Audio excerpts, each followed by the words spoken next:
이게 온라인에서 내 집이 있느냐 없느냐가 굉장히 큰 차이예요. 지금 나는 벽돌을 쌓고 있다 라고 생각을 하면은 이게 정말 탄탄한 집이 되고 마켓이 된다고 생각을 하거든요. 자, 안녕하세요 여러분. 긱경제 특집, 오늘은 두 번째 시간을 진행하는데요. 이런 얘기가 있더라고요. 포스트 코로나는 다 지나고 with 코로나다, 코로나와 함께 살아간다 라고 요즘에 얘기를 진짜 많이 하고 있습니다. 그래서 정말 요즘 같을 때 즉시 교육이 너무 필요합니다. 다 배워야 될 것들이에요. 더군다나 우리 구독자 여러분들은 정말 배울 게 많습니다. 왜냐, 한 10년 동안 딴 일하고 또 10년 동안 직장 다니고 10년 동안 애 키우다 보니까 우리가 놓친 게 너무 많더라고요.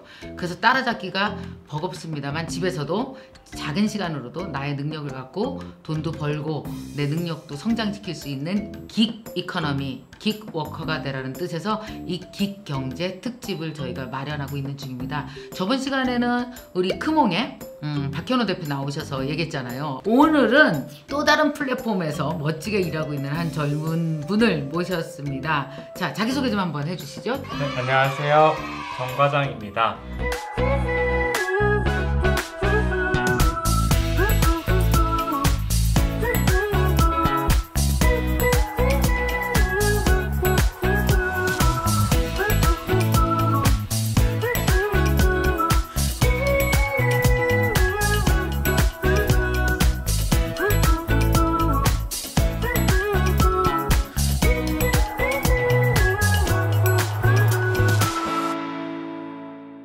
저는 지금 회사에서 메인 잡은 따로 있고요. 긱 이코노미에 맞춰서 별도의 투잡으로 수익을 내고 있고, 저도 이제 두 아이의 아빠거든요. 그렇게 안 생기셨습니다. 감사합니다. 이야, 그럼 애수만큼 직업이 늘어나는 거야? 그쵸, 하나? 지금 벌써 3잡을 하고 있는 게, 글쎄... 긱경제 하면서 또 강사 활동도 하고 회사 일도 하고 있고. 그게 제가 늘 얘기했던 거예요. 직업 하나가 온전하게 자기 나름대로 역량을 갖추게 되면 자기도 모르는 사이에 어느덧 다른 역량들과 결합하고 협력이 되거든요. 네네. 책은 안 쓰셨어요? 책도 지금 쓰고 있습니다. 아, 지금 그러면 두 아이 아빠라고 하셨는데 원래 메인 잡은 뭐예요? 저는 이제 자연계 석사 졸업을 해가지고요. 지금은 제약회사에서 학술팀에서 일하고 있습니다. 아니, 그러니까 딱 자연계 연구실처럼 생기셨어요. 돈과는 정말 far away처럼 정말 멀어 보이고 딱 범생처럼 공부만 했을 것처럼 생겼어요. 맞아요. 그렇게 했었는데요. 제가 첫째 딱 낳고 나서 갑자기 이제 돈에 약간 관심이 생기기 시작하더라고요. 왜냐면 제 와이프가 일을 딱 그때 그만뒀어요. 아이 나면서. 그러면서 이제 외벌이가 되면서, 제가 원래는 원룸에서 살았거든요. 여의도 원룸에서. 결혼하고도? 네. 근데 원룸에서 살다가 이사를 간 거예요. 방 3개짜리 빌라로 이사 갔는데 그러다 보니까 이제 점점 이자 내는 것도 많아지고 그러다 보니까 돈하고 담 쌓고 살면 안 되겠다. 그러니까 태어나서 사실 돈에 대해서 눈을 뜬 건 아이 낳고라고 봐야 돼요? 그렇죠. 그래서 진짜 이것저것 여태까지 쓴 강의 비용만 1000만 원은 된 것 같아요. 1000만 원을 쓰면서 계속 배우기만 했는데 뭔가 나오진 않는 거예요. 어떤 거 배우셨어요? 진짜 다양한 거 배웠어요. 페이스북 마케팅도 배웠고요. 블로그도 배웠고 유튜브 같은 것도 배웠고 카페 마케팅 이런 것도 마케팅에 배웠고. 관심이 있었나 봐요. 자연계에 나오셨는데도. 돈을 벌려다 보니까 마케팅이 직결되잖아요. 그래서 그것 때문에 이제 배우기 시작했는데 계속 배우기만 하고 내가 하진 않고 있더라고요. 그러다가 쿠팡 파트너스라는 거를 이제 이런 뉴스 기사를 보고 알게 됐어요. 언제쯤이에요? 그게 2018년 12월이었습니다. 쿠팡 파트너스 초반인가요? 나온 지 한 1년 정도 됐을 때 했던 것 같아요. 그랬구나. 근데 중요한 건 그 전에 이미 마케팅 공부를 하고 있었던 거죠. 그쵸. 그러니까 딱 걸려들었겠지. 네. 근데 제가 처음 하려고 했을 때 찾아봤어요. 타링, 크몽 뭐 이런 곳에 다 찾아봐도 그걸 쿠팡 파트너스를 알려준다는 강의는 없는 거예요. 그래서 어쩔 수 없이 혼자 시작하게 됐어요. 그러다가 보니까 점점 내가 글쓰기 실력이 늘어나는 게 보이고 예전에 배웠던 거를 점점 적용하려고 하는 그런 마음이 들더라고요. 한 10개월 정도 하다 보니까 이제 월 한 100만 원씩은 벌게 됐습니다. 그러다가 보니까 이제 이거를 친구들한테 몇 명 알려줘 봤어요. 근데 그 친구들이 좀 성과를 내고 그러다 보니까 내가 이거를 다른 사람한테 가르쳐도 되겠다라는 생각이 들어서 이제 타링을 통해서 제 강의를 만들게 됐고 지금은 현재는 이제 강의를 하고 있는데 유튜브도 혹시 채널 있어요? 아직 없습니다. 지금 나이가 어떻게 돼요? 지금 35이에요. 그러면 이제 지금 아이 둘 있고 곧 나옵니다. 네. 곧 나오니까 또 어쨌든 지금 그래서 쿠팡 파트너스 잘 월 100만 원 정도 벌고 있고요. 지금 강의를 집중하면서 제 수강생들이 많이 벌게끔 좀 그거에 집중을 해가지고요. 되게 재밌게 하고 있습니다. 근데 여기서 되게 궁금한 거 그렇게 투잡이 가능해요? 회사 다니면서? 저희가 이제 다국적 제약사에 다니고 있는데 토요일 일요일 같은 경우에는 이제 회사에 나가지 않고 저녁도 좀 있는 편이고 그러다 보니까 좀 하고 있습니다. 그러니까 블로그에서 쿠팡 파트너스로 연결돼서 일하고 하는 거는 사실 피지컬리 가야 되는 게 아니잖아요. 그죠? 제가 진짜 많은 거를 해봤거든요. 제가 토요일 일요일에 식당에서 알바도 해봤어요. 어떡해. 나는 우리 아들 식당에서 일하고 진짜? 아우 야 저렇게 석사까지 안 넣으면 식당이 웬 말이야 막 이럴 것 같아 나. 진짜? 네, 식당에서 토요일 일요일에 한 10시간씩 막 일하고 해봤는데 어떡하니. 이게 제가 이렇게 체력이 좋은 편은 아니거든요. 그리 생겼어. 공부 체력만 있게 생겼어요. 그러다 보니까 월요일에 너무 힘든 거예요. 월요일부터 그러니까 그 피로가 쌓인 게 오히려 토요일 일요일에 높아지는 그런 게 느껴져서 이게 안 되겠다 해서 제가 부업의 조건을 한번 만들어 봤거든요. 3가지 조건이 있어요. 예, 좋아. 3 쉬거든요. 일단 쉬어야 된다. 어려운 것들은 시작을 안 하더라고요, 제가. 다 똑같아요. 뭐 유튜브 해봐라 그러면은 처음부터 막 저런 카메라 사야 된다 생각하고 막 어렵게 생각하는데 그래서 일단 돈 드는 게 없어야 돼요. 쉽게 시작해야 된다. 쉽게 시작해야 된다. 두 번째는 쉬고 싶을 때 쉴 수 있어야 된다. 세 번째는 쉬고 있을 때도 돈을 벌어야 된다. 일단 쿠팡 파트너스라는 게 뭐냐면 좀 제가 쉽게 설명을 드리려고 보면 사람들이 어렵게 생각을 하시더라고요. 특히 좀 나이대가 있으신 분들은. 저요? 아니요. 선생님은 잘 아시지만 제 수강생 중에 이제 50대인데 이제 컴맹이신 분들 계세요. 강의를 들으시는데 무슨 말인지 잘 모르겠다. 다시 설명해달라. 이렇게 하셔가지고 제가 비유를 하나 들었습니다. 어떻게? 쿠팡 파트너스는 전단지를 만드는 작업이다 라고 얘기를 했어요. 그래서 전단지라는 게 그냥 여기 이제 내가 물건을 팔고 싶어요. 내가 사봤다가 좋은 물건이 있어요. 백화점에 가서 뭐 옷을 샀다가 이게 좋은 것 같으면 친구들한테 추천해주고 싶잖아요. 여기 되게 괜찮은 매장이 있다. 그런 것처럼 거기를 홍보하는 이제 전단지를 만드는 거죠. 그러면은 그 전단지를 만들면 누가 그 전단지를 뿌려주냐. 알바를 원래 고용을 해야 되잖아요. 오프라인에서는. 근데 온라인에서는 알바를 고용할 필요가 없는 게 내가 블로그에다 글을 쓰면 네이버, 구글, 다음 이런 검색 포털들이 제 글을 운반해서 사람들한테 나눠줍니다. 그렇죠. 그래서 무료예요. 돈을 들 필요가 없다는 거고. 그래서 이제 그 전단지를 갖고 백화점에 가서 산다. 그러면은 매출이 나올 거잖아요. 그 매출의 3%를 제가 받는 거예요. 그러니까 100만 원을 팔면 3만 원을 받을 수 있는 거죠. 그 전단지를 잘 쓰면 되는 거예요. 그래서 결국 글쓰기입니다. 드는 게 하나도 없어요. 아이디만 있으면 블로그는 자동으로 생성이 되어 있어요. 그렇죠. 꼭 블로그가 아니래도 어느 포털 어디에서건 글을 쓰고 전단지 스타일로 내 컨텐츠를 올릴 수 있다면 링크만 걸 수 있다면 다 가능. 맞아요. 다 가능하고 그러니까 무주택자가 있고 주택자가 있는 거예요. 이게 온라인에서 내 집이 있느냐 없느냐가 굉장히 큰 차이예요. 블로그라는 게 정말 작은 단위의 집이거든요. 홈페이지라고 얘기를 하잖아요. 근데 그게 없이 그냥 네이버 카페 같은 데 전전하면서 막 홍보하다가 잘리고 막 탈퇴당하고 이런 사람 많단 말이에요. 그래가지고 이제 그거를 홍보를 하는 것이 그렇게 어렵지가 않고 누구나 좀 쉽게 시작할 수 있기 때문에 저는 긱경제에 대해서 관심만 있고 시작 못 하시는 분들한테 뭐 사실 뭘 한번 해봐라 이러면은 좀 어렵죠. 네, 시작을 못 하세요. 여기 보니까 뭐 이런 헤드라인이 있단 말이에요.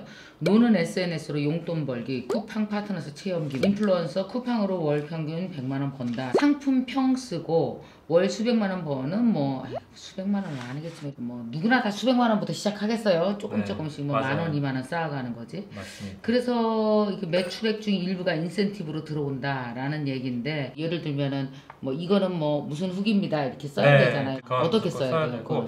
정확히는 파트너스 활동으로 아하. 일정에게 수수료를 받을 수 있음, 요거를 이제 하단에 명시를 해야 되는데요. 오케이. 그거는 이제 요즘 광고법 뭐 개정도 하고 그러니까 무조건 지켜줘야 되는 겁니다. 그렇군요. 그래서 처음부터 얘기해봐요. 어떤 제품을 갖고 했어요? 첫 제품이 뭐였는지 되게 궁금해요. 제가 겨울철에 시작을 했어요.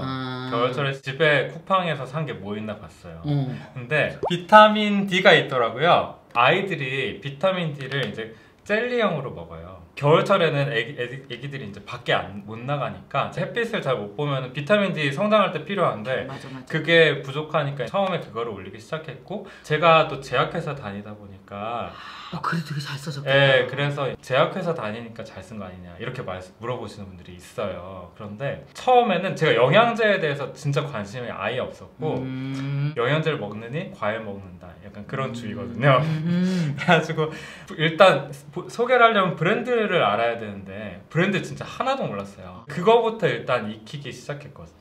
정확히 어떤 데에 좋고 이런 브랜드 중에 어떤 게 제일 좋고 이런 걸 알아야 되잖아요. 좀 공부를 좀 하셨겠네. 그러니까 나름대로 또 공부를 하게 되더라고요. 나다운 컨텐츠를 나다운 인사이트로 했더니 사람들이 링크를 타고 들어가서 그 쿠팡 걸 샀어요. 근데 그 쿠팡은 그게 내 링크인지 어떻게 알아요? 그게 이제 링크에 담겨 있습니다. 시스템이 있어요. 쿠팡이 개발을 해놔가지고 이런 비슷한 거 하는데 쿠팡 말고 또 있지 않아요? 있습니다. 최초로는 아마존이 시작을 했어요. 그래, 아마존 90년대 최초로 시작을 했고 그게 벌써 20년이 넘었어요. 그러니까 요즘에 빅경제에서 정리해드리면 우리가 제품을 제조하기는 무진장 어렵잖아요. 누군가는 맞아요. 네이버 쇼핑이나 뭐 쿠팡에서 파시는 분도 있을 거고 그리고 남들이 다 만들어 놓은 제품을 소매로 띄어다가 어딘가에 큐레이션해서 갖다가 맞아요. 또 역시 제품을 팔고 배송까지 CS까지 다 책임지는 분이 있을 건데 말하자면 바이럴 마케팅 분인 거군요. 지금 하시는 파트너스라는 일은. 전단지만 만드는 역할이고 판매하는 사람은 따로 있는 거예요. 그럼 배송과 CS는 전혀 상관이 없죠. 그냥 단지 바이럴 홍보를 하는 것뿐이야.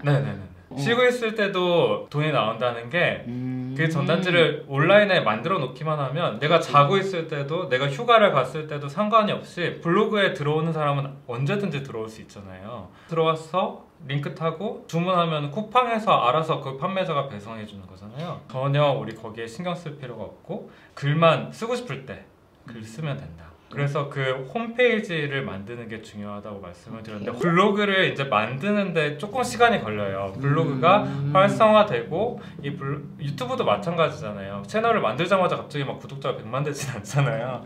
이게 공을 들이고 사람도 많이 필요하고 여러 사람의 도움이 필요한 것처럼 블로그도 이게 시간이 좀 필요하거든요. 그래서 처음에 들인 시간에 비해서 내가 뭐 10시간을 썼는데 방문자가 뭐 10명밖에 안 된다 이렇게 될 수도 있어요. 시급으로 생각하는 분들이 있어요. 내가 이거 10시간이나 했는데 이거 몇백 원밖에 못 벌었다.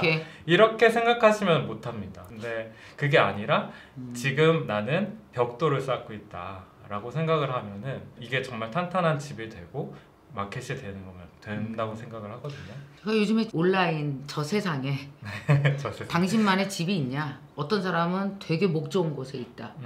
근데 그 몫이라는 게 정해져 있지 않고 내가 가서 자리 박으면 거기가 길이 되고 내가 거기서 뭐 50만 60만 되면 그게 새로운 신시가지로 형성되고 거기에 트래픽이 생기는 거니까 중요한 건 먼저 디지털 시민이 되라. 어떤 사람은 작은 집으로 시작해서 온라인에서 빌딩을 짓고 구글 같은 데는 전 세계를 덮어버렸잖아요. 그냥 자기네 집으로. 이걸 처음부터 시작하시면서 조금씩 벽돌 쌓듯이 이렇게 해갖고 한 얼마 정도 후에 이거 괜찮다라는 확신이 딱 드셨어요? 저는 그렇게 오래 걸리진 않았어요. 그래? 3개월 정도 만에 월 160만 원 정도를 벌었습니다. 비타민으로? 여러 가지로요. 이게 참 좋은 훈련이 되겠다. 마케팅 D, 그 MD 훈련까지 하는 거예요. 맞아요. 어떤 제품을 가져올까? 맞아요. 그래서 지금 얼마 벌어요? 지금은 시급으로 제가 나눠봤을 때 1시간을 들이면은 한 5만 원 이상은 버는 것 같아요. 그러니까 이게 육체가 어디 옮겨가지 않고 집에서 재택으로 아이들 보면서 할 수 있는 네. 엄마들한테는 딱 좋네. 내가 그치? 직장인들이라도 내가 회사에서 뭔가 부업으로 요즘 스마트 스토어 이야기 많이 하잖아요. 그쵸. 근데 그거는 제가 봤을 때 부업 수단으로는 좀 힘든 것 같아요. 왜냐면 내가 뭐 회식하고 있을 때도 전화 올 수도 있거든요.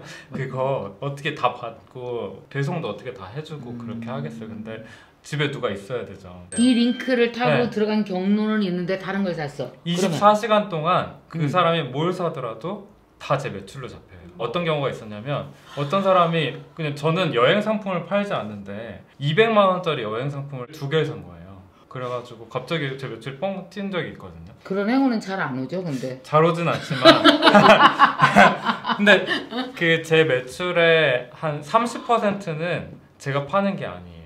이게 진짜 대단한 게 정말 디지털 테크놀로지가 장난이 아니야. 그럼 이제 쿠팡 파트너스가 되면 거기서 이제 쫙 매출이 얼마인지 보고 다 볼 수 있죠. 네. 다 뭐 팔았는지도 볼 수 있고 뭐가 인기가 많고 그래서 그게 네. 내 글쓰기가 실력을 제가 바로 확인할 수가 있는 게 이 제품을 소개했는데 안 팔릴 수도 있고 이 제품을 소개했는데 굉장히 많이 팔릴 수도 있고 이거를 다 볼 수 있어요. 이 글쓰기 카피라이팅이 좋았구나 안 좋았구나를 다음날에 바로 확인할 수 있어요. MKTV 시청자분들을 위해서 좀 한 가지 좀 팁을 좀 드리려고 하는데 좋아요. 비단 이 쿠팡 파트너스 뿐만이 아니라 이 기경제를 하시는 분들은 이 기경제라는 게 프리랜서랑은 다른 거잖아요. 그렇죠. 결국에 온라인에서 어떤 플랫폼에서 일을 하는 사람들이거든요. 그쵸. 쿠팡 파트너스도 결국 쿠팡에서 일을 하는 임시 계약직처럼 오프라인으로 생각하면 그러면 별거 아니라고 생각하고 이용약관 같은 걸 안 읽어요. 뭐 운영 정책 같은 게 있거든요. 그런 거를 잘 안 읽고 그냥 동의하고 습관적으로 넘어가거든요. 근데 이게 만약에 안 읽고 잘못해서 넘어갔는데 거기에서 하지 말라는 것들이 있어요. 예를 들어 대가성 문구 있잖아요. 쿠팡 파트너스를 통해서 뭐 일정 수수료를 받을 수 있다라는 거를 안 넣었어요. 그러면은 처음에는 옐로 카드를 받아요. 그 다음 바로 레드 카드입니다. 퇴장이에요. 그러니까 다시 가입 못해 그럼. 6개월 동안인가 가입 못해요. 이것만 제대로 읽어도 사실 퇴출당하진 않거든요. 그게 제일 기초적인 것인데 회사 들어가면은 회사 규칙 읽잖아요. 그거 읽는 거랑 똑같은 건데 일반적으로 우리가 막 그냥 클릭하고 동의하고 바로 가입해버리니까 우리 원래 문학계나 예술계들은 그런 거 잘 안 읽어요. 지가 알아서 했겠지. 누구만 읽냐면 강사만 읽어요. 블로그 강사만. 제가 블로그 강의 들어봤는데 거기에 나온 토시 하나 안 틀리고 그냥 그대로 읽는데 사람들은 다 끄덕끄덕거리고 있어요. 그렇게 안 읽습니다. 이 기경제에서는 결국엔 플랫폼에 의존적이거든요. 그렇죠. 어쩔 수 없이. 맞아요. 얼마나 기특해. 막 애 하나 낳으면 또 일하고 애 하나 낳으면 또 일하고 이렇게 성실. 근데 젊은 사람이 이렇게 아빠 노릇은 성실이 아니야. 대단하시네요. 젊었을 때 열심히 해야죠. 기특하다. 진짜. 이 정 과장님의 얘기를 들으면서 그런 생각을 되게 많이 하게 됐어요. 한 청년이 대학을 졸업하고 직장을 잡고 또 결혼하고 아이를 낳고 해나가는 과정에서 아이를 위해서 미래를 준비해야 되고 집도 사야 되고 저축도 해야 되고 정말 30부터 50대가 풀어야 될 숙제가 꽤 있어요. 그거 푸는데 한 30년 걸려요. 그 시간을 저도 지나왔고. 근데 그때 이제 내가 어떤 열정을 갖고 어떤 일을 하느냐는 자기 상황에 맞게 많은 일이 있겠지만 요새 판이 이런 만큼 디지털에서는 기경제가 정말 굉장히 우리가 선택할 수 있는 되게 중요한 부분이 되고 그러기 위해서는 이런 공부를 해놓고 꼭 쿠팡 파트너스가 아니더라도 또 다른 것으로도 얼마든지 이동할 수 있잖아요. 그죠? 첫 발판을 내딛는데 좋은 플랫폼이다라고는 거를 말씀드리고 아까처럼 싶어요. 삼쉬 이렇게 되니까 좋습니다. 오늘 너무 감사합니다. 이렇게 좋은 정보를 무료로 그냥 이렇게 다 풀어주셔서 얼마나 고마운지 모르겠습니다. 초대해 주셔서 정말 감사합니다. 좋은 말씀 많이 해주셨으니까 네. 제가 뭐 드릴 건 없고 여기서 본인 홍보를 한 1분 30초 동안 쫙 할 수 있는 시간을 드릴 테니까 자 초제 빨리 자, 시작합니다. 초제입니다. 자, 1분 30초 나를 알려주세요. 네, 저는 타링에서 그 쿠팡 파트너스 튜터를 하고 있는 정 과장이고요. 여러분들이 진짜로 막 고민만 하지 않고 시작할 수 있게 제가 도와드리고 있거든요. 그래서 진짜 막 50대까지 아무것도 안 하셨다가 저를 통해서 이제 시작하신 분들을 보면서 굉장히 보람도 느끼고 뿌듯함도 느끼고 있어요. 그래서 여러분들이 진짜 이제 막 깃경제에 관심을 가지셨다면 저는 쿠팡 파트너스 추천드리고요. 네, 시작을 하시면서 쿠팡 파트너스로 10,000원 벌었다, 20,000원 벌었다 이게 중요한 게 아니라 그 거기서 이제 돈을 이제 벌기 시작했다는 게 중요한 것 같아요. 그 여러분들도 이제 여기에 발을 들이신다고 하면은 한번 제대로 한번 해보시면 저랑 같이 제가 도와드릴 수 있으니까 한번 해보시면 좋을 것 같습니다. 네. 감사합니다. 자, 정말 너무 좋은 시간이었던 것 같아요. 수년간에 걸쳐서 정말 밤으로 몸으로 막 이렇게 열심히 스스로 알아낸 건데 이런 게 기버 정신이거든요. 정말 고맙습니다. 네. 감사합니다. 연령군이 20대부터 70대까지 있고 남녀노소. 네네. M만 있으면 내가 어디 가든 평생 먹고 살 수 있는 거고 누구든 자유롭게 일하고 그리고 정당한 권리에 대한 정당한 보상을 받고 대한민국 300만 명은 먹여 살려야 되지 않나. 자, 그러면 오늘 우리가 깃경제 하고 있거든요. 이제. 근데 딱 보니까 지금 대표님 하시는 이 회사가 그죠? 애니맨이 딱 그거예요. 그냥 몸 하나만 건강하면 그런 대로 먹고 살 수 있다. 내가 부지런하기만 하면. 그렇죠. 어떤 희망이 될 수 있지 않나 딱 생각이 들어서 오늘 이 서비스를 우리 MKTV 분들에게 좀 알려드리면 진짜 왜 정말 하늘이 무너져도 솟아날 구멍이 있다는데 혹시라도 우리 가족 세끼 먹고 좀 애들 공부도 가르치고 뭐 이럴 수 있는 방법이 지금 없을까 막 이런 분들에게 다 도움이 되게 했으면 좋겠어요. 먼저 이렇게 소개 좀 해주세요. 안녕하십니까. ASN의 대표이사의 윤주열입니다.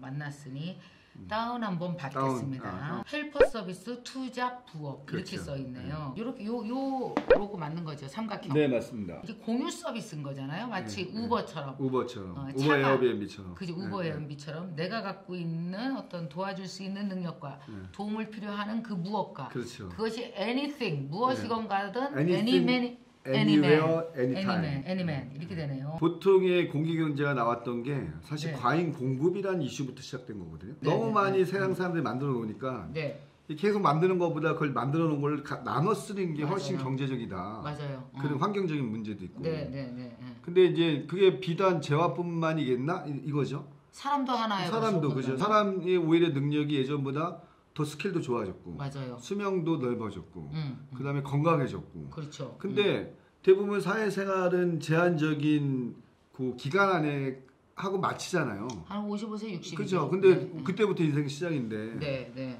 근데 이제 저는 사람이 가진 시간과 재능과 경험을 다른 사람과 공유할 수 있다면 그 공유를 통해서 내가 자유롭게 일을 할 수가 있고 내 경험을 남들과 공유를 함으로써 그들한테 도움을 주는 거잖아요. 그러니까 그게 이제 진정한 플랫폼이다 본 거죠. 이게 말하자면 어떤 중개 플랫폼인 거잖아요. 그죠? 인력 자원에 대한 중개 플랫폼이죠. 그렇죠. 그런데 이제 오프라인에서는 뭐 예를 들어서 가사 도우미 중개 플랫폼이 있고 대리운전도 있지, 퀵 서비스 있지, 뭐 화물 있지, 택시 있지, 뭐 청소 있지, 이사 있지, 다 중개잖아요. 다 중개 플랫폼이죠. 근데 오프라인에서 들어가 있지 않고 이거는 그것을 클라우딩으로 올려서 더 많은 사람들이 전국에서 직거래를 만들어버려요. 직거래. 아, 중개가 없어요. 미들맨이 없는 거예요. 그럼 뭘로 돈 버세요? 자, 봐봐요. 내가 카드 쓰고 싶을 때 쓰지만 사용할 때마다 수수료를 빼잖아요. 그렇죠. 같은 개념이에요. 아하. 우리는 직접적인 개입을 하지 않아요. 예를 들어 보통 중개에 있는 오퍼레이터들은 가격에 대한 문제, 서비스에 대한 문제, 그 다음에 스케줄에 대한 문제를 중개 플랫폼 안에서의 그 오퍼레이터들이 해요. 근데 애니메이션 앱 같은 경우는 내가 내 요청을 스스로 올려요. 나 지금 진짜 뭐 갑자기 급한데 우리 애기 분이 떨어졌는데 분이 좀 사다 주 10번 이렇게 올려요. 진짜? 진짜. 분유도 사다 줄 수 있어요? 네. 그럼 주위에 사람이 그 뛰어나는 거예요? 주변에 수백 명한테 전송이 돼. 아, 이게 위치 서비스 기반이구나. 또 위치 기반 서비스. 그치. 그러면 그 주변에 있는 사람들이 분유 내가 사다 줄 수 있어. 나는 10,000원, 나는 5,000원, 나는 2,000원. 그렇게 각각 올려 입찰을 해. 순식간에. 순식간에. 그러면 그 중에 내가 사용자가 마음에 드는 사람을 선택하는 거예요. 네. 이 사람 사진도 보고 이 사람이 다른 고객한테 어떤 일을 해왔는지, 어떤 평가를 받았는지를 실시간 데이터를 볼 수가 있어요. 평판 조회가 실시간으로 가는 클릭만 거예요. 하면. 네. 근데 보통의 앱들은 평판 조회를 끝나요. 좋다 나쁘다 갖고 그 사람을 결정할 수 있는 권한이 소비자가 사실 없어요. 근데 여기는 근데 애니메는 내가 선택해. 이 사람 스킵, 이 사람 뭐 스킵, 이 사람 선택. 그러니까 내가 원하는 사람을 선택한다는 게 가장 큰 장점. 이거 봐봐요. 잠깐만 설명해 주세요. 이게 실시간 미션이야 지금. 경기도 고향 일산 서구에서 이마트 타운에서 클라우드 맥주를 사달라는 거야. 어머머. 많이 무거우니 차량이나 오토바이 가능하시면 부탁드려요. 오케이. 근데 고객이 한 15,000원 정도 줬으면 좋겠다. 자기가 미션 예산을 할 수가 있어. 네네. 그랬더니 이 중에 어떤 한 분이 네. 입찰을 한 거야 지금. 그렇죠. 네, 여기 한 명 입찰돼 있지 참여員. 그렇죠. 네. 자기가 미션 그 입찰 금액을 고객이 희망을 할 수도 있고 상대방 헬퍼들이 그 금액과 무관하게 이거 밑으로 넣을 수도 있고 위로 넣을 수도 있고. 오케이. 그러니까 헬퍼도 고객에 대해서 평가 점수를 볼 수가 있어요. 고객 평가는 뭘로 돼요? 헬퍼들이 평가를 내려요 이 고객에 대해서. 이 고객이 갔더니 완전 그래 막 갑질하고 막 승질 부리고 매너 있다 아니면 이상하다 이거를 다 내갖고 요게 이제 헬퍼들이 부른 차. 네. 이거 누르면 딱 고객으로 전환할 수가 있어요. 고객으로. 그럼 바로 미션 또 신청할 수가 있어요. 내가 요청할 수 있다. 네, 간단하죠. 자, 근데 이렇게 보기에는 되게 간단해 보이는 것이라 할지라도 이 아이디어를 처음에 어떻게 내셨는지 궁금하네요. 국내에 나와 있는 보통 플랫폼 앱이라고 지향하는 그런 형태는 대부분 버티컬이에요. 네. 그러니까 서비스 군으로 제한되어 있는 플랫폼이거든요. 우리 앱은 청소하겠다. 네. 우리 앱은 뭐 부동산 거래만 하겠다. 이런 식으로 플랫폼이 그렇죠. 제한된 서비스 영역에서만 성장해왔던 앱들이 되게 많아요. 맞아요.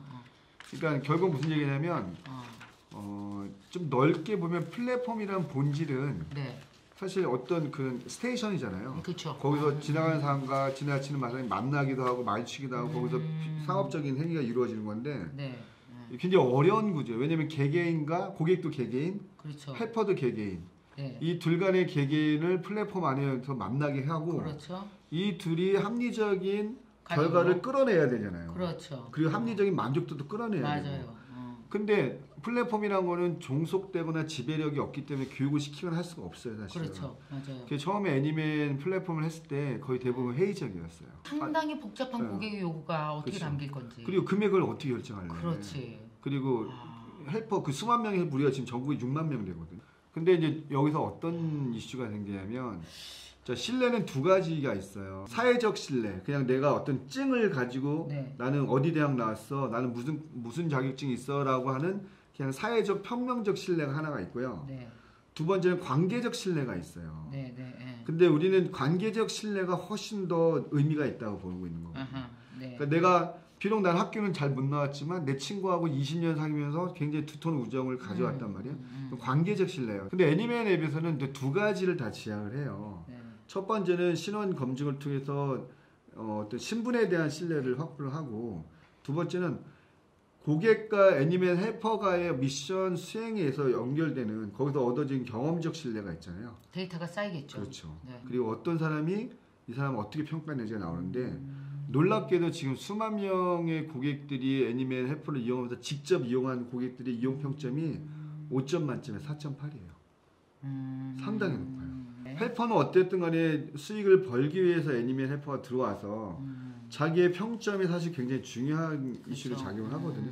왜냐면 내가 평점을 이번에 못 받으면 다음 고객이 내가 입찰 빌릴 때 선택을 안 할 수가 있잖아요. 그렇죠. 사업 초창기 헬퍼들이 고객을 내린 평점이 한 2점 정도뿐이 안 됐어요. 5점 만점. 헬퍼들이 고객에 대한 평점. 그렇죠. 고객 전체 평균 에버리지가 2점뿐이 안 됐어요. 근데 이 고객이 쫙 올라오더니 지금 4.5까지 올라왔어요. 그럼 서로가 서로에 대해서 신뢰도가 높아진 거네. 그게 이제 문화로 만들어지는 거예요. 되게 이게 참 멋진 현상이죠. 고객이 헬퍼를 존중하고 헬퍼가 고객을 존중해요. 오케이. 나를 도와주는 사람으로서 존중하고. 그리고 우리가 이제 아까 보시면 알겠지만 도와달라는 이걸 많이 해요. 텍스트로. 이게 보통 내가 돈을 주니까 이 가비야가 아니라 사람을 쓴다 이 개념이 아니고 와서 좀 도와주세요. 도와달라. 바퀴벌레 무서워 죽겠는데 와서 잡아주세요. 바퀴벌레 잡아달라는 것도 있어요. 많아요. 새벽 2시에 수없이 많아요. 야, 새벽 2시에 바퀴벌레는 좀 아니지. 그 여자일 거 아니야. 여자죠. 그럼 새벽 2시에 남자가 그 집을 어떻게 가요? 가요. 근데 그게 수백 건, 우리가 그걸로 해도 수천만 원 벌었어요. 해퍼들이. 위험하지 않아? 근데 절대 안 위험한 게 뭐냐면 걱정된다. 거기도 말씀이 나오겠지만 네.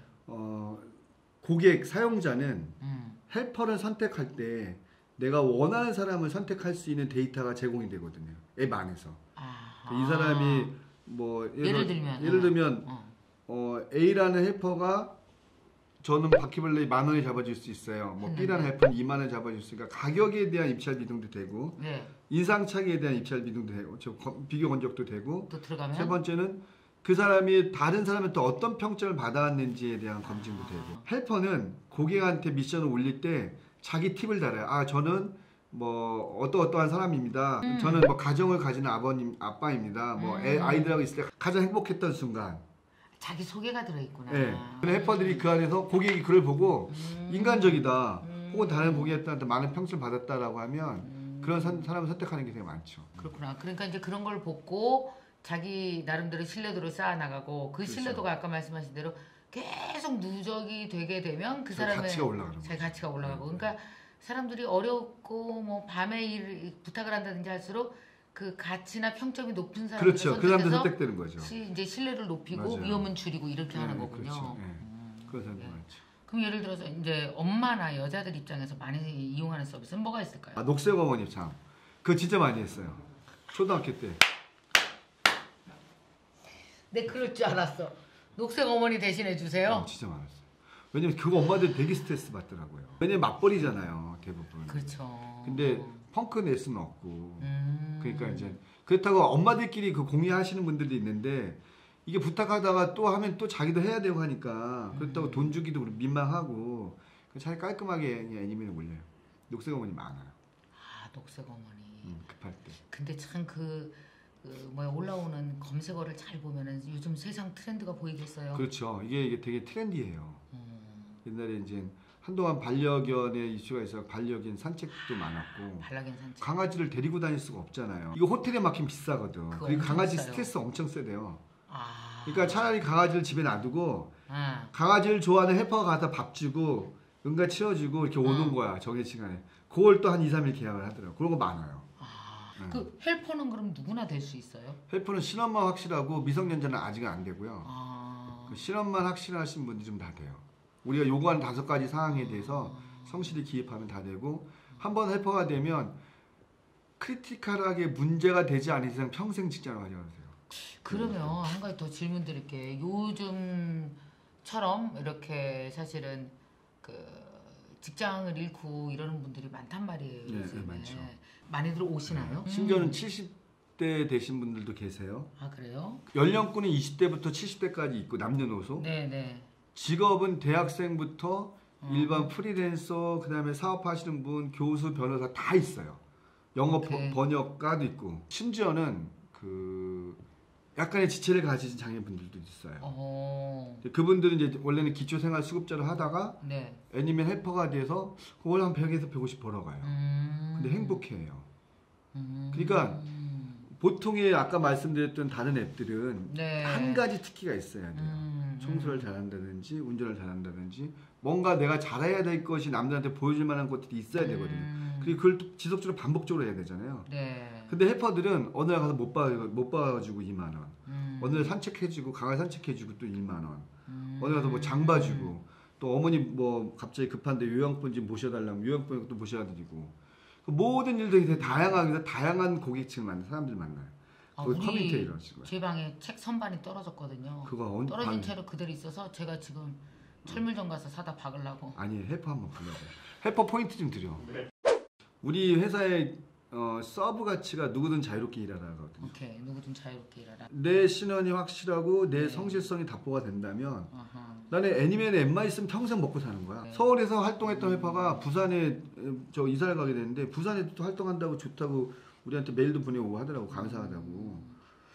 그러니까 앱만 있으면 내가 어디 가든 평생 먹고 살 수 있는 거고 우리나라 사람들도 지금 혼자 사는 사람들이나 이제 실버들이나 되게 많아지잖아요. 사실 누군가의 도움이 필요하신 분들이 많은데 가족과 이제 단절돼 있잖아요. 그쵸. 그 단절된 공간을 누가 들어갈 거냐거든. 근데 사실은 아무한테 부탁하기 어려워요. 예를 들어서 이런 거지. 옛날에는 이사할 때 친구들을 불러놓고 포장 안 하고 이제 자기네끼리 이사했잖아요. 그렇죠. 친구들 싸고. 다 도와줬죠. 그리고 서로. 이제 밥 사주고 뭐하고 술 그렇죠. 사주면 그 돈이 그 돈이거든요. 네네. 근데 그걸 포장해서 100만 원 주고 이제 맡기잖아요. 그렇죠. 사실 돈은 똑같아.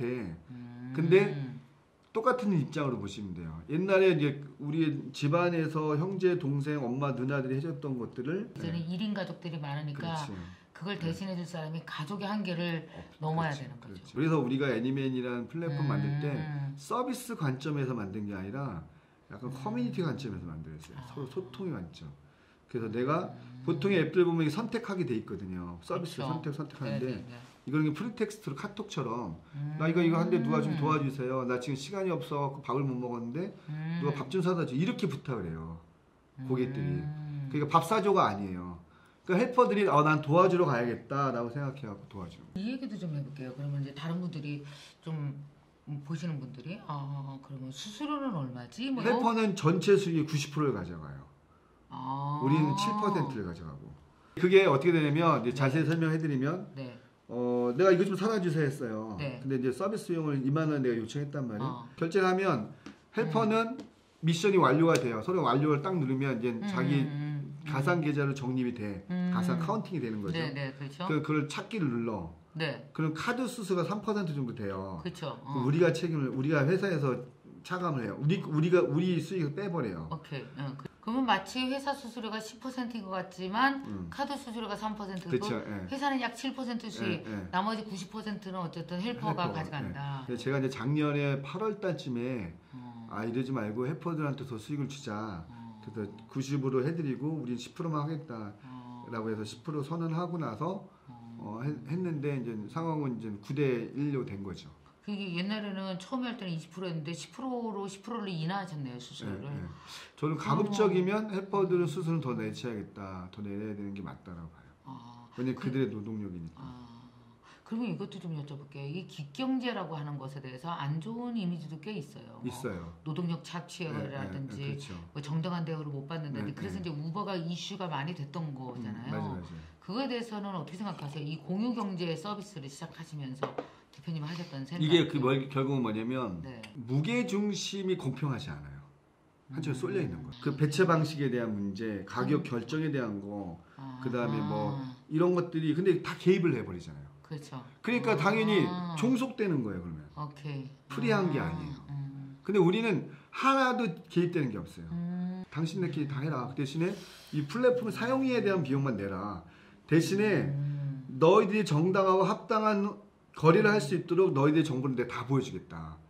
당신이 그동안 쌓아놨던 레퍼런스를 고객한 사용자한테 보여주고 사용자는 헬퍼한테 받았던 평점을 그대로 그냥 가감없이 노출한다. 그래야지 신뢰가 쌓인다. 이건 우리가 만드는 사회의 상인 거죠. 그러면 내가 무게중심을 가져갈 게 없어요. 그렇지 않아요? 오케이. 근데 대부분 공유경제라고 해놓고서는 그 무게중심을 자기 걸로 갖고 오잖아요. 그렇지. 그러면 안 되는 거고 정당하지 못해요.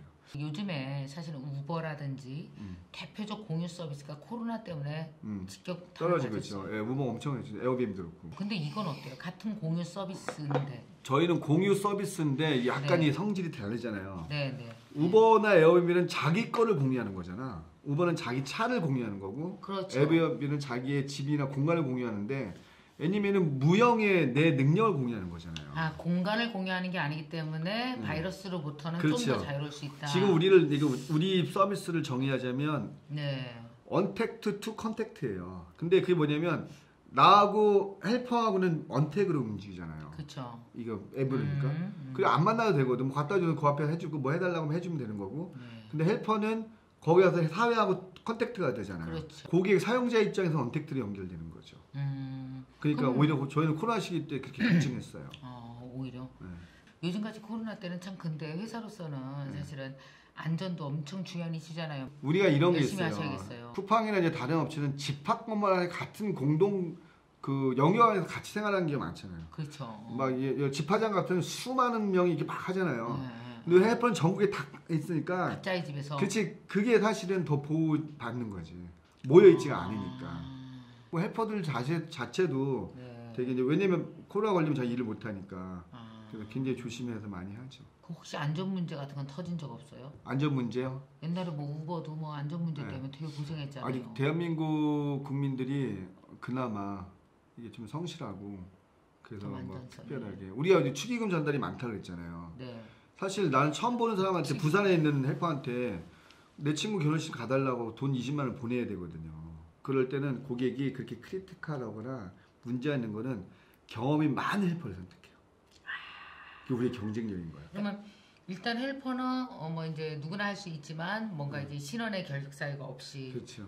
근데 이제 일단 들어온 게 진입장벽은 낮을지라도 또 한편 계속해서 자기만의 레퍼런스를 쌓아 나가서 자기만의 그렇죠. 레퍼를 쌓아서 신뢰도를 높이면 나중에 그 신뢰도를 높이면 높일수록 쉽고 돈 되는 일이 들어오겠어요. 그렇죠. 아니 자기 몸값이 올라가는 거예요. 몸값이야. 왜냐면 입찰할 때 그게 몸값이다. 그래 맞아요. 자기 가치를 자기가 올리는 거예요. 그렇지. 잠깐만 나 지금 이게 생각나네. 대표님 혹시 넷플릭스에서 블랙미러라고 봤어요? 봤어요. 거기에 그거 나온다. 사람이 이렇게 딱 치면은 그 사람 점수 4점, 4.5점 맞아요. 막 나와 이게. 그래서 그 사람은 사회적 신뢰를 쌓은 사람이야. 그거 보고 소름이 쫙 끼쳤잖아. 제가 요구하는 게 그거예요. 그러니까 애니맨의 평점을 가지고 결국은 베이터화 시키겠다. 그러니까 지금은 자격증도 아니고 학벌도 아니고 아무것도 아니에요. 결국 그 사람의 자체의 존재의 가치거든. 근데 그 존재의 가치를 어떻게 만들 거냐. 이 소셜 점수가 있어야 그렇죠. 되는 거야. 이게 헬퍼로 등록해서 부수입을 얻고 싶은 분들이 있다면 우리 여기 채널은 아시겠지만 여성들이 85%예요. 아 여성분들이. 그 여성 헬퍼들은 주로 어떤 쪽으로다가 생각하고 지원하면 좋을까요? 예를 들어서 뭐 정리 수납 이런 것도 돈 많이 받고 있는데 저희가 애니맨 앱 안에서 이제는 아카데미가 개설돼요. 뭔가 배우고 싶어하는 사람. 그래서 그들을 성장시킬 거예요. 뭐 정규에 대한 학습까지는 뭐 안 되더라도 고객을 만나면 요령껏 할 수 있는 팁들을 아카데미화 시켜서 거기에 인증 배지들을 하나씩 줄 거예요. 그러면 사용자가 인증 배지를 받은 헬퍼에 대해서는 더 신뢰할 수 있잖아요. 그렇죠. 그렇게 해서 생태계하고 고도화를 만들어 갈 것이고 정말 많은 분들이 헬퍼로 계시건 사용자가 계시건 더군다나 특히 많은 헬퍼분들이 여기서 다시 희망을 찾을 수 그렇죠. 있고 돈도 벌고 그렇죠. 포기하지 않고 이 생계도 잘 이끌어 나가시고 하고 싶은 것도 좀 이걸 통해서 그렇죠. 하고 그랬으면 좋겠네요. 진짜. 그렇죠. 누구든 자유롭게 일하고 그리고 정당한 권리에 대한 정당한 보상을 받고 그런 세상을 만든 게 목적이고요. 대한민국 300만 명은 먹여 살려야 되지 않나. 그렇죠? 아유 꿈이 너무 크셔. 300만 줄일까요? 한 250만? 270까지. 270. 야 그리고 이거 우버나 에어빈보다 훨씬 더 큰 가치를 가지고 있어요. 저도 그렇게 전 세계로 가야 돼요. 이건 뭐 집이 아니고 차가 아니고 가진 모든 것이니까. 그러니까. 맞아요. 애니맨 저도 이제 깔아서 한번 봤는데 언제 저희 회사에서 제가 얼른 급한 거 있으면 한번 해서 저도 이용해 보고 싶고 그래서 만약에 헬퍼에서 우리의 어떤 일자리의 희망을 찾을 수 있다면 너무 좋을 것 같아서 여러분에게 소개해 드렸거든요. 여러분 자세히 한번 살펴보시고 여러분도 여기서 희망을 찾을 수 있나 여러분 한번 보시기 바랍니다. 그러면 그 마케팅이나 이런 쪽은 인플루언서인 사람이 채용될 가능성이 더 높겠네. 그럴 수 있지 않을까요? 네, 그렇죠. 특히 최근에 더 요새. 네. 그래서 그 회사를 좀 다닌 거고요. 네, 그 회사에 이제 입사를 하게 됐고 제가 처음에 미국에 갔을 때 받았던 연봉의 한 3배 정도. 네. 짠짠짠. 네, 그렇게 됐죠. 네. 자, 여러분 안녕하세요. 그 기경제 특집을 여러분 너무 좋아하고 계십니다. 저도 너무 좋습니다. 사실 요즘에 그 코로나 이후에 가장 불안한 건 고용 불안인 것 같아요. 그죠? 사실 얼마 전에도 진짜 여행업에 계시는 분들, 항공업에 종사하시는 분들 얼마나 힘드세요. 이렇게 전체 지각 변동이 일어나고 있으니까 내 직업은 과연 어떻게 되지? 그러면은 내가 직업 하나로 계속 먹고 살 수 있나? 뭔가 하나 사이드 잡으로 뭐 준비 좀 해야 되는 거 아니야? 이런 불안이 옛날에는 그냥 욕심 수준이었다면 이거는 그냥 완전히 절대절명의 생존에 가까운 일로 바뀌면서 그래서 제가 기경제 특집을 준비했는데 여러분들이 너무나 관심을 가져주는 것 같아서 저도 그 방송하면서 너무 보람되고 좋습니다. 자, 오늘은요 그 기경제 특집에서 또 한 축입니다. 중요한 부분 하나를 담당하고 있고 그 부분에서 실제로 그걸 해봤고 그래서 여러분에게 도움을 주실 수 있는 아주 젊은이를 모셨습니다. 요새는 우리 MKTV가 아주 젊어지고 있는 느낌이 듭니다. 자, 드류 앤드류님. 안녕하세요. 저는 소셜미디어에서 퍼스널 브랜딩을 알려드리는 크리에이터로 활동하고 있는 담백한 브랜딩의 드로앤드류입니다.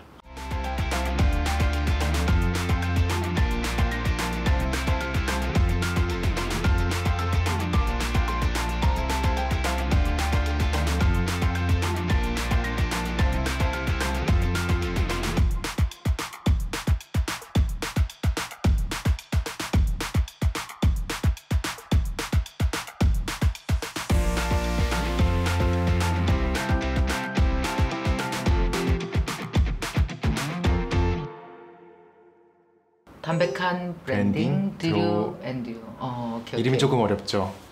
근데 왜 이름이 드로앤드류예요? 드로우앤드류인데 두 가지 의미가 있는데요. 처음엔 그냥 앤드류라고 하면은 너무 많으니까 제가 앞에 또 다른 어떤 수식해주는 단어를 넣고 싶었어요. 제가 실제로 이제 나를 브랜딩해야겠다 라고 생각을 했을 때 앤드류를 그리는 과정 같은 거예요.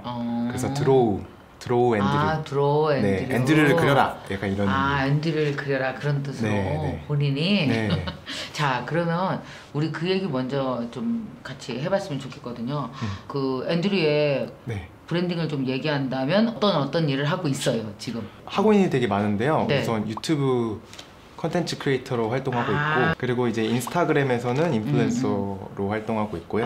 그리고 소소하게 블로그도 이제 최근에 시작을 했습니다. 이렇게 제 컨텐츠가 SNS에 있고요. 이걸로 이제 파생된 저의 수입원은 클래스 101에서 온라인 클래스도 하고, 강의도 하고, 또 원데이 클래스도 하고, 퍼스널 브랜딩에 관한 이제 PDF 전자책을 써서 크몽에서 판매하고 있고요. 크몽에서 또 컨설팅도 하고 있고요. 또 최근에는 뭐 사내 강연이나 기업 컨설팅도 같이 하고, 강연도 하고, 퍼블리라는 이제 거기 이제 구독 어. 서비스 거기랑도 이제 다음 주에 이제 컨텐츠 만드는 거 하고요. 아, 글도 올리고, 네, 책도 쓰고 있고. 책도 쓰고. 네, 되게 많이 하고 있습니다.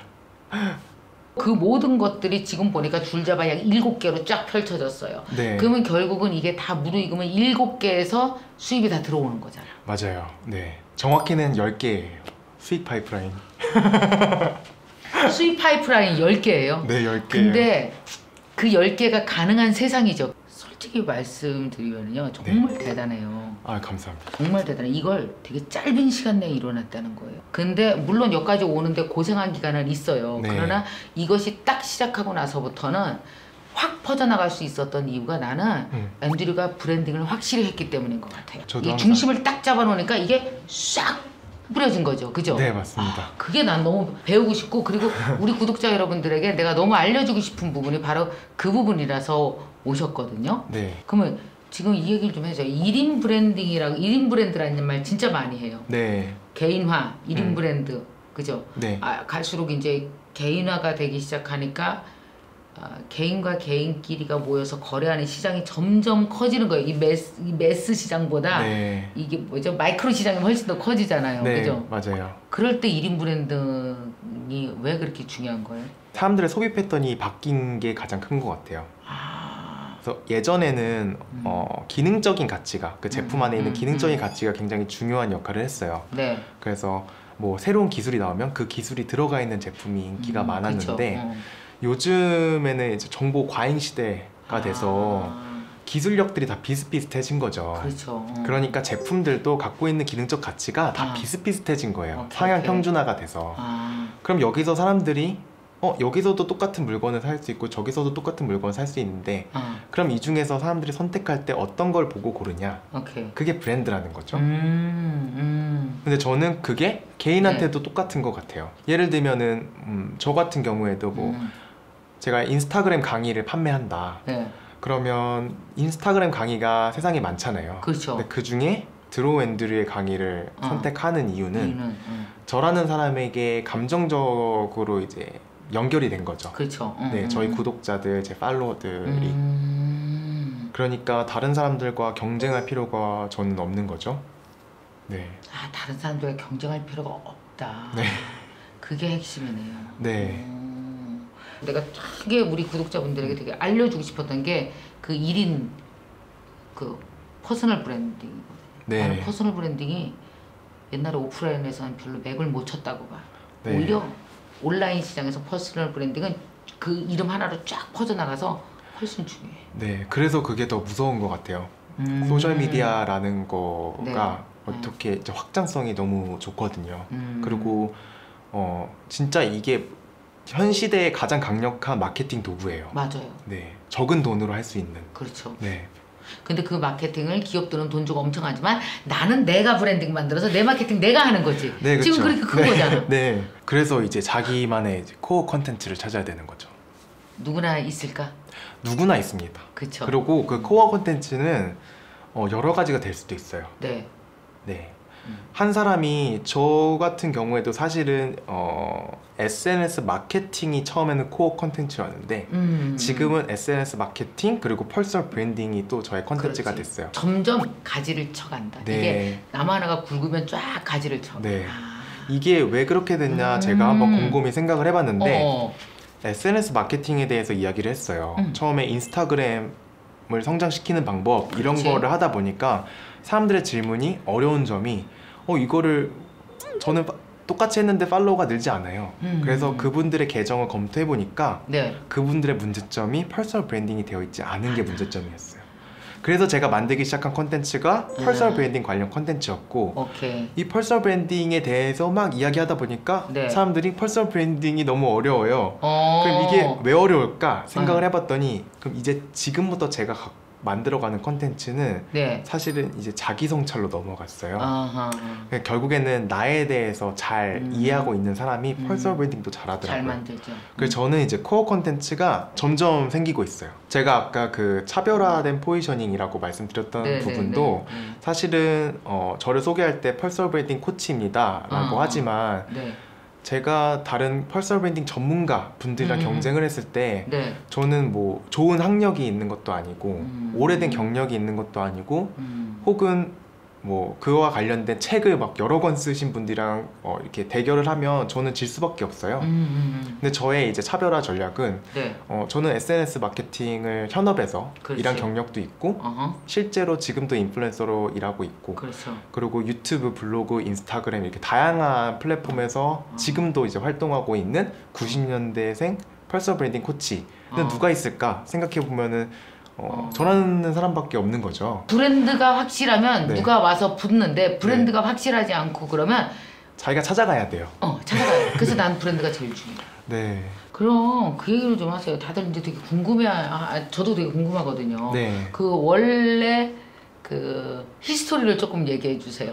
저는 원래는 그래픽 디자이너 출신이고요. 그리고 보통은 인하우스 디자이너로 한 브랜드의 이제 마케팅 팀 같은데 이제 디자이너로 오랫동안 일을 했어요. 그리고 저는 학교 졸업하고 나서 학교 졸업하고 바로 미국으로 날아가서 미국에서 사회생활을 시작을 했고 거기서 이제 그래픽 디자이너로만 일을 했죠. 거기서 무슨 일 했어요? 그래픽 디자인이니까 이제 브랜드에 필요한 모든 것들을 했어요. 웹 디자인도 하고 뭐 배너 디자인도 하고 그리고 특히 인스타그램 소셜미디어에 들어가는 그래픽들을 디자인하는 일을 하면서 이제 소셜미디어를 이제 공부하기 시작했죠. 그 회사에서 어떻게 했어요? 그런 회사들에서 이제 컨텐츠를 제작하는 일을 했는데 회사가 이제 인스타그램을 통해서 잘 성장하는 일이 생겼어요. 그 과정에서 인스타그램 그리고 특히 소셜미디어라는 거에 힘을 처음 경험하게 된 거죠. 어떤 걸 경험했어요? 그러니까 예를 들면 제가 처음 들어갔던 회사가 직원이 3명밖에 없는 되게 굉장히 작은 회사였는데 주로 뭘 만드는 회사였는데요? 저희가 문구 플래너 같은 거 이제 만드는 회사였어요.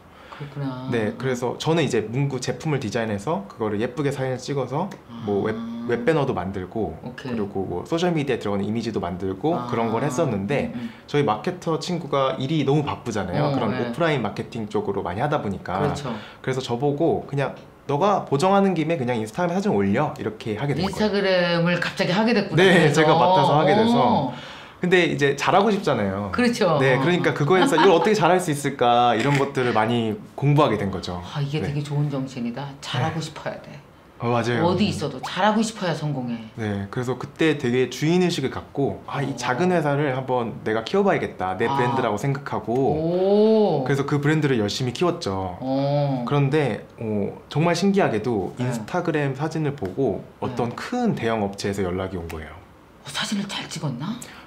제가 이제 그거를 전공을 했으니까 네, 제 전문이었고 와. 거기 사진을 보고 연락이 와서 그 네. 업체랑 이제 컨택이 돼서 그 업체에 이제 온라인 스토어랑 오프라인 스토어에 제가 디자인한 제품이 이제 입점을 하게 된 거예요. 야. 네. 근데 그렇게 입소문이 나면서 네. 브랜드가 이제 점점 크기 시작했죠. 그래서 그 회사 돈 많이 벌어줬어요? 그쵸. 그 회사가 이제 원래 직원이 3명이었는데 네, 10명이 넘게 된 거예요. 네. 야, 기여했네. 근데 어때요? 그 회사도 컸는데 그때 앤드류도 크셨어요, 같이? 제가 직함은 올라갔어요. 제가 원래는 인턴으로 사실 들어갔다가 시니어 디자이너라는 타이틀을 받게 됐거든요. 대단하네. 빠른 시간 안에 이제 승진을 한 건데 그쵸. 사실은 그 회사에서의 대우는 제가 인턴 때랑 똑같았어요. 급여는? 급여도 그렇게 차이가 크질 않았어요. 불만이 생겼겠다. 그쵸. 많은 매우 불만이 생겼다. 그래서 이제 저희 회사랑 제가 트러블이 사실은 있었어요. 네, 여러 트러블이 있었고 그랬구나. 그 과정에서 제가 그 회사에 하루아침 해고를 당해요. 내일부터 올 필요 없어. 정말 그러네? 네. 정말? 네.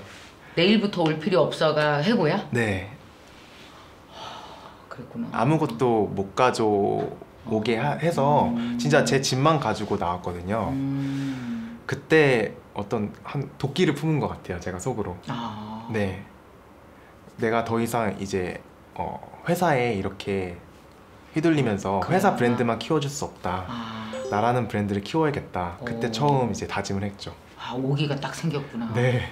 그리고 제가 회사에 불만이었던 것도 회사가 이제 인스타그램 마케팅을 이제 돈을 쓰기 시작한 거예요.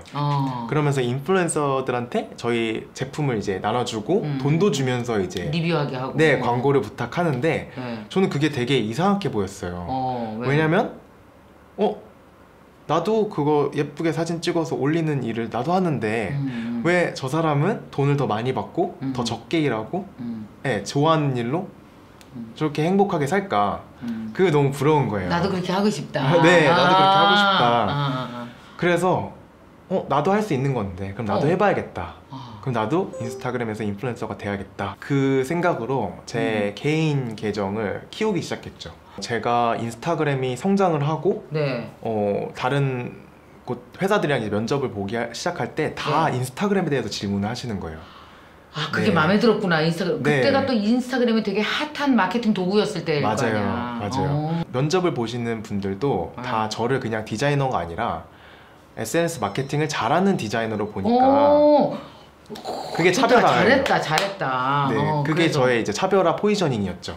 그러면 그 마케팅이나 이런 쪽은 인플루언서인 사람이 채용될 가능성이 더 높겠네. 그럴 수 있지 않을까요? 네, 그렇죠. 특히 최근에 더 요새. 네. 그래서 그 회사를 좀 다닌 거고요. 네, 그 회사에 이제 입사를 하게 됐고 네. 제가 처음에 미국에 갔을 때 받았던 연봉의 한 3배 정도. 네. 짠짠짠. 네, 그렇게 됐죠. 네. 네. 사실 워낙 적게 시작도 했고 저는 부족한 게 너무 많았거든요. 저는 인턴 비자로 갔었고 유학생활도 못해서 미국 학위도 없었고 그리고 미국 학위가 없으니까 학교를 안 다녔으니까 인맥도 없었고 친구도 없었고 뭐 여러 가지 부족한 게 너무 많았어요. 영어도 부족하고 경력도 없고요 우선. 그래서 이제 되게 작게 시작했죠. 작게 시작했어요. 큰일 났네. 진짜. 네. 그러면 이렇게 한국에 와서 본격적으로 이 일을 한 건 언제부터예요? 제가 작년 11월에 이제 한국에 왔고요. 이제 온라인 클래스를 연 거는 3월 달이었고요. 그때부터 그리고. 이제 수익 파이프라인이 하나씩 생기기 시작했죠. 대단한 것 같아, 이 브랜딩이. 인터넷이 발달하고 소셜미디어가 발달하기 시작하면서 네. 이 송출권이라는 것이 모든 사람에게 공짜로 주어지게 된 거죠. 그러니까 누구나 이제 소셜미디어에서 나의 의견을 이제 표출할 수 있고 발언할 수 있고 네, 그 힘이 되게 무서운 것 같아요. 시작할 수 있는 거잖아요. 그러면은 여기서 그냥 브랜딩을 하는데 어떤 원칙 같은 거 혹은 스텝 같은 거 1, 2, 3가 있다면 뭐예요? 저는 우선은 페르소나를 만들라고 하죠. 첫 번째 페르소나를 만들어라. 네. 그 페르소나가 어떤 거예요? 예를 들면 나라는 사람이죠. 네. 나라는 사람을 어떻게 프레젠테이션 할 것인가. 네. 그러면 나는 말을 많이 할 것인가, 말을 적게 할 것인가, 오케이. 목소리를 크게 할 것인가, 부드럽게 할 것인가. 뭐 이런 것들이 어떤 이미지를 보여줄 것인가. 옷을 뭐 되게 캐주얼하게 입을 것인가 아니면 포멀하게 입을 것인가 뭐 되게 다양하게 갖고 올 수 있거든요. 오케이. 네네. 그 다음에는요? 그러면 이제 목적이 정해져야죠. 나는 어떤 일을 하는가. 목적? 네. 네네. 목적이 나는 육아를 가리키는 사람이다. 네. 아니면 좋은 책을 리뷰해주는 사람이다. 네. 이렇게 네. 목적 같은 게 있잖아요. 그걸 그렇죠. 모든 일을 하는 그런 것들이 또 정해지면 네. 이제 세 번째가 네. 그거를 어떻게 하는지 컨텐츠로 보여줄 수 있어야 되죠. 그렇죠. 어떤 컨텐츠로 어떻게 보여줄 것이냐를 결정해야 되네요. 네. 저는 이 세 가지만 있으면 네. 펄서 브랜드가 완성된다고. 근데 이걸 점점 키워 나가는 데 있어서 그냥 키워 나가다 보면은 어디론가 좌초해 사실은. 이거 부러워서 저것도 하고 그러다 네. 보면 나중에 죽도 밥도 안 돼. 네. 근데 이걸 쭉 만들어 나가다가 여기서 개인 브랜드, 그러니까 나만의 1인 브랜딩을 해야 된다는 얘기죠. 네. 그러니까 사실은 제 비밀은 아낌없이 푼 거였어요. 이게 어떤 게 기버 정신이구나. 기버. 아낌없이 준다. 그러니까 네. 내가 가진 모든 걸 아낌없이 정말 성실하게 다 줬어. 네. 거기서 사람들의 반응이 나온 거를 그렇지. 발전시킨 거죠. 네. 사람들, 그러니까 아낌없이 주고 사람의 반응을 네. 발전시켜라. 네. 그거네. 그게 제가 처음에 유튜브를 시작했을 때 네. 인스타그램 이야기도 했지만 처음에 뭐 남들한테 내가 도움이 될 수 있는 게 뭐가 있지? 그렇게 생각해 보니까 해외 취업도 했으니까 해외 취업 관련해서도 그렇지. 이야기할 수 있으니까 맞아. 뭐 영문 이력서 쓰는 법 이런 것도 콘텐츠로 만들었었고요. 네. 그리고 영어 잘하는 법 이런 것도 있었고 뭐 다양하게 뭐 미국 생활이니까 미국 생활에 관련된 것도 만들어봤고 그때 유튜브 할 때 미국에서 시작한 거니까. 네네네 그런 것도 했었는데 네. 또 인스타그램도 했는데 인스타그램 콘텐츠가 이렇게 확 주목을 받은 거죠. 그러니까 이게 세상이 나에게서 필요한 거구나. 네. 그래서 그거를 이제 더 발전시킨 거죠. 그럼 김미경의 브랜드는 뭘까요? 선생님의 브랜드는 정말 다양하죠. 우선 유튜브 대학 학장님으로도 계시고 그리고 책에 대해서 이야기해 주시는 그쵸. 그런 포이정지도 계시고 내가 여러 개 했구나. 네 정말 많으세요. 그리고 또 요즘에는 네. 기업가로서도 네. 다양한 활동을 하고 계시니까 어떻게 보면 기업가 정신을 이야기하시는 분으로도 할 수 있을 것 같아요. 네. 네. 그러니까 이런 것 같아요. 진짜 이렇게 스스로 뭔가 내 브랜딩을 만들어서 산다라는 건 난 되게 효과적인 방법인 것 같아요. 그러니까 살다 보니까 브랜딩이 만들어지는 경우도 있지만 그거 말고 이 디지털에서는 소셜은 속도잖아요. 속도. 속도가 엄청 빠르잖아요. 지금 미국 갔다 와서 미국에서 8개월 만에 지금 이 10가지를 다 만들어내고 지금 우리가 수익은 뭐라고 말을 안 하겠지만 그 수익도 굉장히 괜찮고 엄마가 너무 놀라신다면서요? 저희 어머니가 정말 자기 아들이 맞는지 이거 내 아들 맞나? 막 이래요? 네. 그리고 저희 어머니가 선생님 너무 팬이신데 네, 제가 선생님 만나고 오고 뭐 이런 얘기를 하면은 정말 놀라세요. 저게 내 아들 맞나? 이렇게 자주 얘기하세요. 그러니까 저는 엄청 성장하실 것 같아요. 내가 딱 보기에 디지털 플랫폼에다 옮겨서 그 다양한 플랫폼에서 자기를 확장해 나가면서 요즘처럼 코로나 이후에 너무 힘들 때 사람들에게 좀 도움을 많이 주셨으면 좋겠어요. 네, 저도 그러고 싶어서 열심히 활동하고 있습니다. 네, 오프라인에서 온라인으로 옮겨가는 작업을 많이 좀 도와주세요. 그럼 사람들이 거기서 무자본이잖아요. 이게 시간과 노력만 있으면 누구나 할 수 있는 거. 그러니까 딱 뭐 해 이게 정해주는 게 아니라 그 사람에게 맞는 걸 이렇게 하나씩 브랜딩을 통해서 찾아가는 작업을 해주실 거잖아요. 네, 맞아요. 기대됩니다. 앞으로 그런 거 많이 해주시고요. 40, 50대가 컨텐츠가 훨씬 많죠. 오래 살았으니까. 맞아요. 근데 그 컨텐츠를 디지털에 올리질 못해갖고 지금 손이 안 닿아서 못 올려. 그 사람들의 키를 훌쩍 크게 해서 올려주는 걸 도와주고 싶은 생각은 없어요? 전 너무 하고 싶은데 제가 혼자서는 너무 힘들 것 같은데 선생님이랑 같이 하면은 좀 시너지가 좀 나지 않을까요? 프로포즈? 무슨 그런 프로포즈만이냐. 워킹 프로포즈다. 저는 방법들은 잘 아는데 그렇죠. 그런 어디언스의 관점에 대해서는 부족한 것 같은데 선생님이 좀 도와주시면 제가 이거 좋은 생각이다. 만약에 제가 그 앤드류랑 같이 그 디지털 세상에서 퍼스널 브랜딩을 만들어서 이걸 어떻게 내가 하나하나 구축해 나가는 거를 우리가 만약에 교육 과정으로 만들 수 있다면 네. 그거 너무 괜찮을 것 같다. 그럼 또 특별한 강의가 될 것 같아요. 완전 특별하겠는데 네. 세상에 없는 거? 세상에 없죠. 좋다. 좋은데요? 개인적으로 하고 싶은 거 뭐 있어요? 지금 책을 쓰고 있거든요. 주제는 퍼스널 브랜딩? 네, 퍼스널 브랜딩에 관련된 책을 쓰고 있는데 네. 베스트셀러가 되고 있었으면 좋겠어요. 아니 쓰고 있는 책 그거 언제 나오는데? 올해 못 나오죠? 내년이나? 내년에 나옵니다. 아, 될 거야. 저 또 한번 초대해 주시면.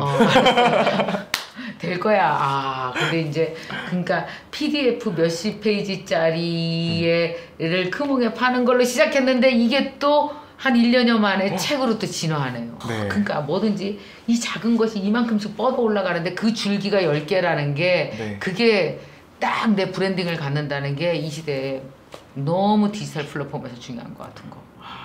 제가 요즘에 되게 열심히 하고 있는 일 중에서 하나가 그 젊은 분들을 많이 만나는 거예요. 지금 왜냐하면은 이 시기에 코로나 이후의 세상을 이미 잘 이해하고 있거든요. 근데 우리만 하더라도 이 시장을 이해하지 못해서 정말 돈이 있어도 뭘 시작을 못해요. 우리가 지금 돈이 있어도 그런 분들을 위해서 저희가 진짜 이 코로나 이후에 판은 어떻게 변하고 여기서 어떻게 움직이셔야 되는지에 대해서 기경제를 통해서 계속 알려드리고 있는데 오늘은 또 이렇게 앤드류님이 나오셔서 좋은 이야기 정말 재밌는 거예요. 나의 하나의 브랜드로부터 10개 이상의 플랫폼에서 연결되어져서 사업을 할 수 있는 그 비결을 조금 풀어주셨습니다. 오늘 너무 고맙고요. 너무 고맙습니다. 감사합니다. 개인의 삶을 펼치고 나와서 개인 비즈니스를 하기 위해서 정말 필요한 게 개인의 역량도 필요하지만 네트워크를 무지 강조하셨어요. 네트워크를 어떻게 해야 돼요? 저는 이제 키맨이라는 단어를 썼는데 네. 너무 많은 커뮤니티에 소속이 되고 그분들 명함을 다 받아야 된다. 전혀 이제 그렇게 살면 오히려 홍수 속에서 선택과 집중을 못 하게 돼요. 인원도 관리 못 하고 서로가 요구하고 도움을 주고받을 수 있는 접점을 빨리 찾아야 된다라는 거죠. 그러려면 이분이 어떤 곳에 비즈니스에 관심을 가지고 필요할지에 대해서 관리를 해야 되잖아요. 그 사람을 먼저 연구를 좀 해야겠네요. 맞습니다.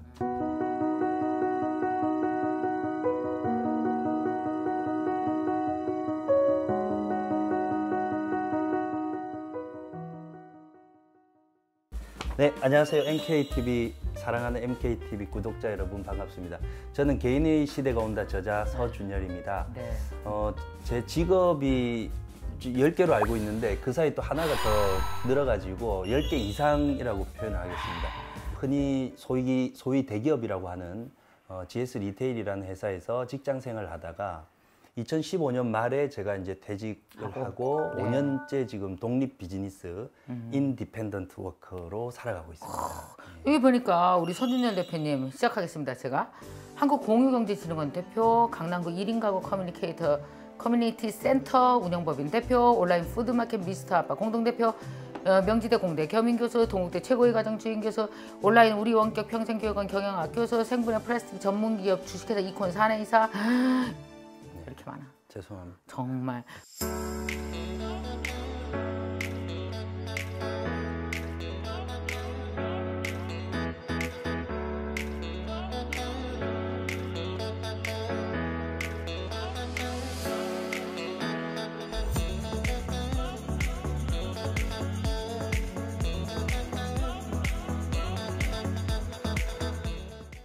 아까 그 얘기 좀 다시 한번 해주세요. 그럼 네. 저를 옛날부터 아셨다고요? 제가 GS 리테일이라는 소위 대기업 유통회사 거기서 12년을 다녔어요. 근데 그때 제가 맡은 업무가 조직 문화, 서비스 혁신 이 업무를 했는데 저희는 이제 직원들 교육을 많이 했죠. 그렇죠. 그 교육할 때 강연자로서 1순위가 이제 김미경 저요? 네, 저 강사님. 진짜 지금도 기억나는데 GS 리테일 강의 맞습니다. 많이 갔어요. 맞습니다. 제가 매번 이제 맨 앞에 앉아가지고 항상 질문을 했어요. 그랬더니 저한테? 예, 마지막에 근데 나 기억이 안 나지. 그래서 제가 미안해라, 어떡해. 사진을 가지고 있어요. 그래서 사진 보여주세요. 어디. 제 핸드폰. 우와, 뭐 완전 올백이네 이번에는. 머리 짧게. 어머 세상에, 나 봐라. 엄청 젊네. 잠깐만 나 이 백 이게 무슨 백인지. 어머, 이 백도 기억나. 웬일이야. 이거 엄청 오래된 거네. 이게 2012년이더라고. 이게 2012년. 8년 넘었죠. 그래서 여기 지금 프롤로그에 딱 이 책을 이번에 되게 적절하게 이 책을 잘 써주신 것 같아요. 여기 보면은 몇 개의 단어들이 제가 그 리부트에서 얘기했던 것과 상당히 그 일치하는 것들이 되게 많았었단 말이에요. 예를 들어서 기경제에 대해서도 좀 얘기하셨고, 더군다나 이제 제가 제 책에서도 되게 중요하게 다뤘던 게 인디펜던트 워커였었단 말이에요. 사실은 지금 이 시대 코로나 이후에 좀 더 개인이 확장되게 되게 편리한 디지털 환경이 갖춰지고 어떻게 개인의 시대가 오는지 뭘 준비하고, 여기 보니까 왜 개인의 시대가 오는지 챕터 1, 두 번째 챕터에서는 그래서 개인은 뭘 준비해야 되는지, 세 번째에서는 개인이 비즈니스 기획력을 어떻게 갖고 확장시켜야 되는지, 네 번째 챕터가 그러기 위해서 네트워킹은 어떻게 해야 되는지, 다섯 번째는 그렇게 해야 될 때 애티튜드 어떻게 갖춰야 돼. 네 스스로 되게 재밌었어요.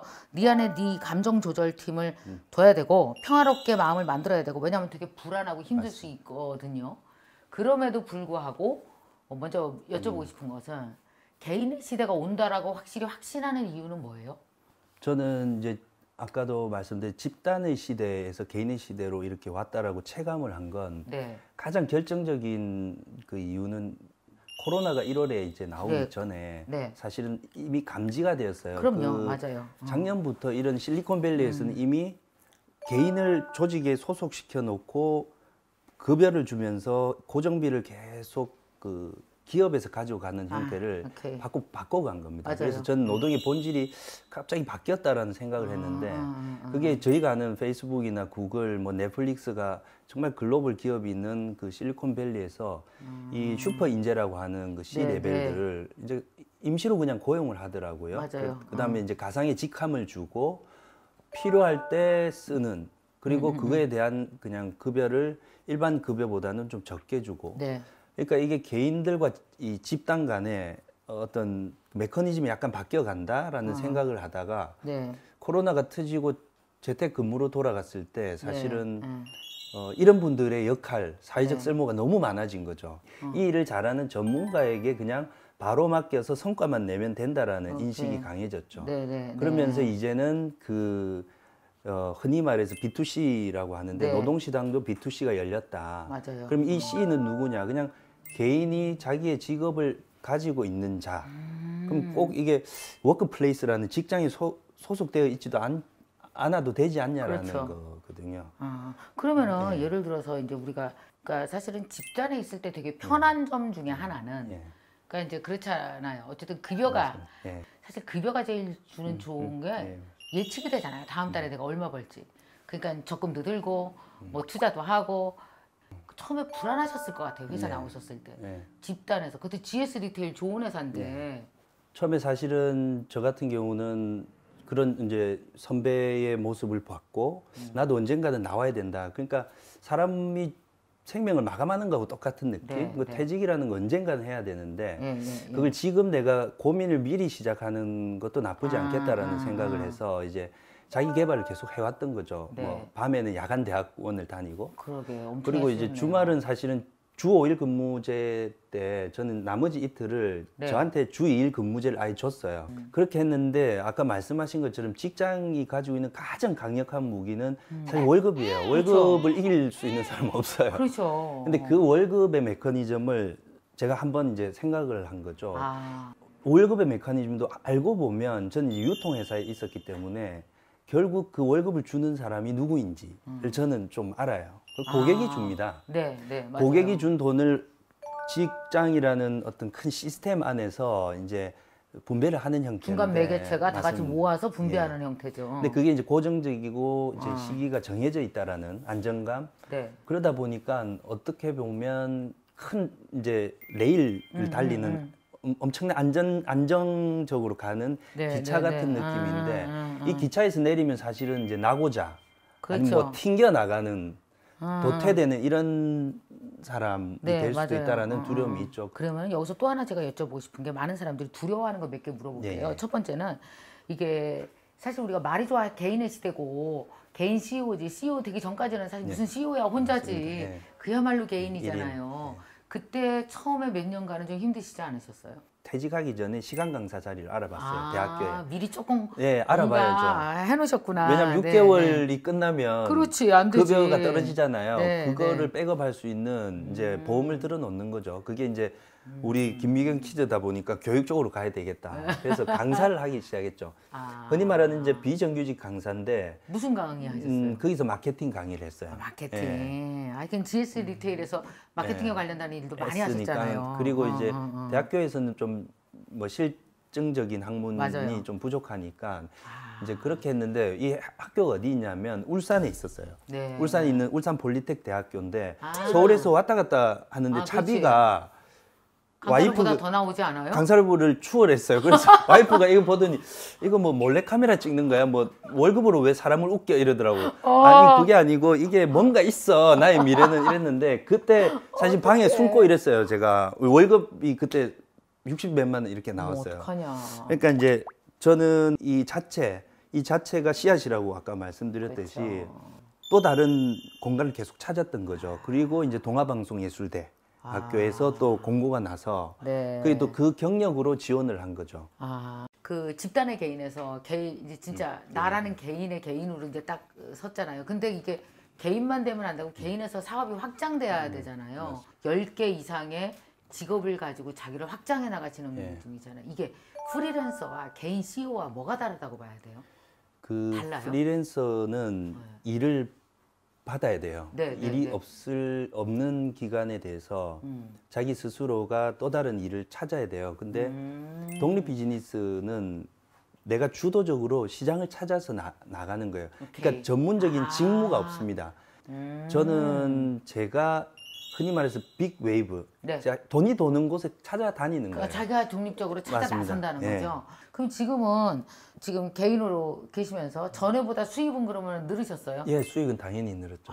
3년에 딱 그 포인트를 이렇게 넘겼어요. 그러면은 나만의 비즈니스를 찾아가는 그 자기만의 비즈니스 프로듀싱 방법 이런 게 딱 하나 소개해 주신다면 뭐가 있어요?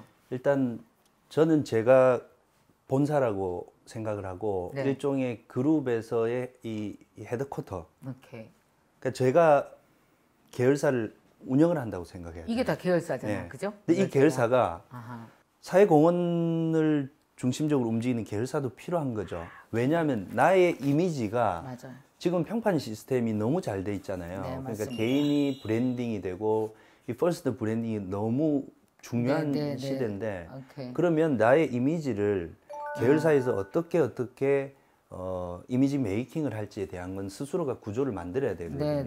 근데 저에게는 그 돈보다 바꿀 수 없는 소셜 밸류, 가치를 저한테 주는 게 굉장히 많아요. 아까 사단법인을 만들었지만 사실은 한국공유경제진흥원 비영리 법인을 만들 때만 해도 사람들이 야 그렇게 만들 것보다 그냥 창업 자금으로 써야 되지 않니? 그렇게 이야기를 했을 때 저는 이 시장, 이 사회적 트렌드를 가장 제가 현장에서 체감할 수 있는 하나의 그 아카데미라고 생각하고 만들었거든요. 그러다가 이제 시장을 보니까 1인 가구가 증가했고 그래서 강남이 1인 가구 밀집도가 너무 높아질 때 강남구청에서 입찰을 낸 거예요.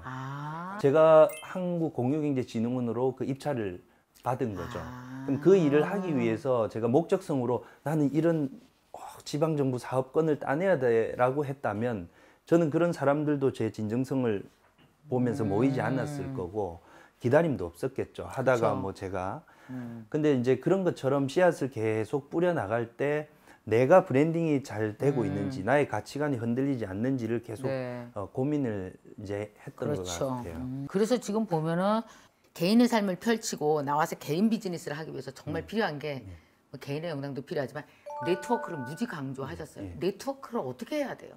우리가 중요한 건 아는데요. 뭘 하면 좋아요, 개인이? 어떻게 네트워크를 펼쳐나갈까요?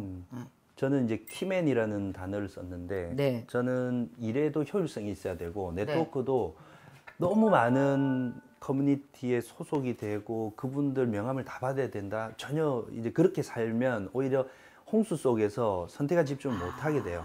인원도 관리 못하고. 저는 이제 인원을 관리를 할 때 네. 그냥 만나서 담소나 이야기하고 그 다음에 안부 묻는 그런 비즈니스보다 서로가 요구하고 도움을 주고받을 수 있는 접점을 빨리 찾아야 된다라는 거죠. 그러려면 이분이 어떤 곳에 비즈니스에 관심을 가지고 필요할지에 대해서 관리를 해야 되잖아요. 그 사람을 먼저 연구를 좀 해야겠네요. 맞습니다. 그래서 저는 핸드폰 다 저장이 되어 있어요. 네. 핸드폰에 이름을 보통 적고 뭐 김미경 적고 가로 열거나 아니면 이렇게 직장을 적잖아요. 저는 그렇게 안 하고 거꾸로 적어요. 어떻게 하냐면 리부트, 출간, 그 다음에 다음 책 언제라고 하고 김미경을 적어요. 근데 저희는 이름을 찾을 때 김미경으로 찾잖아요. 그쵸. 그럼 앞에 그게 나오면 제가 통화를 할 때 그 출간 또 준비하시는 거 잘 되고 있어요? 라고 물어볼 수 있죠. 근데 그게 안 되면 앞에서 모두의 서로가 너무 낭비적 안부를 묻는 게 있습니다. 그래서 조금 더 뾰족할 필요는 있다. 그래서 디지털을 충분히 활용을 하셔라는 이야기를 드리고, 그다음에 이제 두 번째는 키맨을 좀 주변에 빨리 찾으시는 게 좀 키맨이라면 어떤 걸까요? 저는 영향력을 좀 가지시고 있고 주도적으로 그 산업에서 동력을 빨리 찾으시는 분들이 있어요. 예를 들면 우리 선생님 같은 분 빨리 그 시장에 지금 팬데믹으로 갈 때 강사분들 모아놓고 빨리 바꿔. 자, 이렇게 해야 되라고 화두를 던지시는 분들이 있어요. 산업군마다. 그러면 그분들을 저는 이제 멘토라고도 불렀다가 이제 처음에 그분들이 이제 찾을 때는 이제 어떤 분이 키맨 이제 이렇게 이제 찾는 거죠. 그리고 핸드폰을 쭉 보다가 이제 그런 분이 있으면 이제 가서 이제 그분들 멘토로 모시는 거죠. 그러면서 거기서 직업의 확장성을 계속 열어가는 겁니다. 그 내가 되고 싶은 개인이 누구나 마음에 있잖아요. 네. 진짜 내가 원하는 개인이 되기에 가장 적절한 시기는 언제예요? 직장인 기준으로요? 네, 직장인 기준으로. 저는 10년을 보고 있었어요. 직장 다니고 10년. 왜냐하면 산업이 자꾸 그렇게 변화되고 기업도 스킬이 많은 분을 계속 찾게 되잖아요. 네, 그러면 그쵸. 자기가 직업군을 복수로 그러니까 단독 직업만 가지고 있는 거는 이제 프리랜서로서는 이제 깊이 있게 할 수 있지만 세 가지, 네 가지를 이렇게 가지고 있으면서 계속 모양을 바꿔가는 형태로 하려면 직장 내에 있을 때 그게 계속 경험 데이터가 모여야 되거든요. 그 경험 데이터 모으는데 저는 사계절이 2번 바뀌면 된다고 봅니다. 책에도 그렇게 소개를 한 게 사계절을 한번 경험할 때 계절의 지수를 보고 그 다음 연도에는 실패도 해보고 성공도 해보고 그러면 그 분야는 자기의 어떤 전문가다라는 타이틀을 붙일 수 있다라는 거죠. 개인한테 있는 어떤 희망적 요소를 많이 읽으신 거죠? 네. 스스로 어떻게 개인 CEO로 살아오시면서. 네, 맞습니다. 그죠? 그럼 앞으로 지금 이렇게 정말 인디펜던트 워커 혹은 개인으로서 살아가고 싶은 사람들에게 좀 희망의 메시지를 좀 하나 좀 주세요. 네. 지금 사실 이번에 코로나 겪으면서 불과 3개월 만에 100만 명 이상의 실직자가 발생했고 맞아요. 그게 사실은 원하든 원치 않든 저희가 받아들여야 되는 그 환경이 되었지 않습니까? 저는 이제 퇴직을 하라 이런 담론이 아니고요. 미리 준비하자. 100세 시대를 미리 준비하는데 그 고민을 좀 빨리 하자라는 거죠. 그다음에 직장을 다니더라도 직장에서 배우는 일을 더 열심히 하면 사실은 기업도 더 좋은 어떤 회사원을 얻는 거잖아요. 맞아요. 그래서 그렇게 하면서 직장에서 내가 당장 무엇이 될 것인지에 대한 것보다 조금 인생이라는 걸 긴 무대라고 보고 긴 트랙으로 보고 어떻게 살아갈지를 좀 일찍 고민하시는 그런 계기가 되었으면 좋겠습니다. 네, 좋습니다. 제가 또 이렇게 서준열 대표님 같은 분들을 보면 내가 그래도 한 30년 쫓아다니면서 강의하길 정말 잘했다. 많은 분들이 또 이렇게 나오셔서 다른 분에게 기여하는 삶을 살고 계시니 얼마나 좋은지 모르겠네요. 자, 그러면은 우리 오늘 개인의 시대가 온다. 우리 서준열 대표님의 살아있는 이야기. 그 5년 아니면 그 전부터 직장에서부터 어떻게 개인을 준비했고 이제는 서준열 홀딩스라는 하나의 듬직한 이 회사를 가지고 10개가 넘는 데서 이제 자신만의 영향력을 가지고 살아가시고 있는 정말 가치 있는 삶을 스스로 만드신 분이거든요. 나만의 가치 있는 홀딩스, 나만의 가치 있는 나, 회사, 개인을 만들어서 이걸 확장하면서 살고 싶으신 꿈이 있는 분이라면 정말 살아있는 따끈따끈한 지난 5년간의 기록, 그보다 조금 더 길은 이 기록을 여러분 읽어보시면 도움이 되시고 많은 영감을 받을 수 있을 거라고 생각합니다. 감사합니다. 네, 고맙습니다. 감사합니다. 네, 고맙습니다. 고맙습니다.